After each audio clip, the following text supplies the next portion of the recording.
The Manley FORCE is a 4-channel tube and transformer-based mic preamp built like all our other kit in Chino, California. Next time you're down visiting family members at the local prison, let us know and we'll schedule a factory tour. I learn something new every time I'm there. In prison?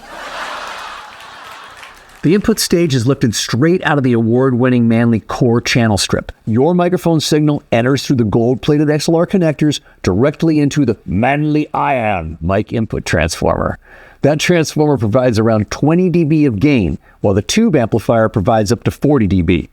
The back-end output stage is MOSFET, and as we say, can drive a truck. It's the perfect solution for multi-channel miking scenarios like drum kits, guitar amps, bass direct and mic'd, live music, orchestration, pianos, ambience, and nature. The 300-volt rails are the foundation for the quick and open high-headroom sonics you'll never quite be able to coax out of a piece of 16-volt 500 series gear. And of course, you've got the sound of Manley iron.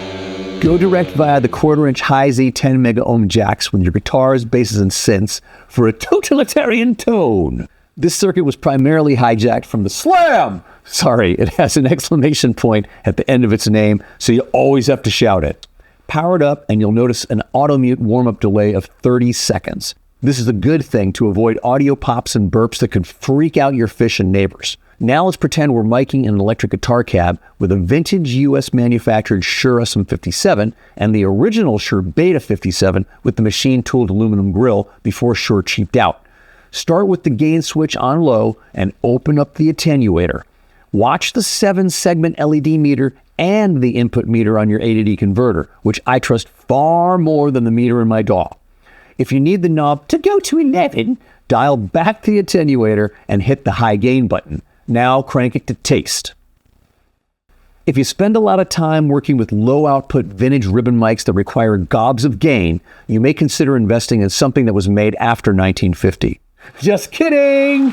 Actually, you can add an additional 10 dB by popping the lid and moving a jumper from the upper to the lower position. This is adjustable per channel. So for example, you might have a pair set for the 60 dB max and 2 for 50 dB. Back to our guitar miking example, determine if you want to employ the 120 Hz roll-off to kill some low-frequency content.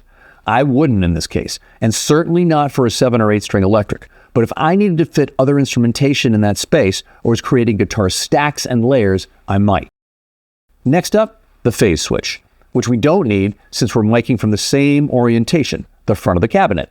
But we would flip if we had a mic on the rear of the cabinet, which people often do to appear more knowledgeable than their clients, as if they're supped from the forbidden fruit of Joe Barresi's brainstem. Lastly, the phantom power switch. We won't use it for these dynamic mics, but if we had a condenser or a phantom-powered ribbon like a Royer 122 or Blue Woodpecker, you'd need it. But not on that vintage ribbon, you'll blow it up. Okay, now you're ready to track. I'm looking forward to hearing you out there in the audio slipstream.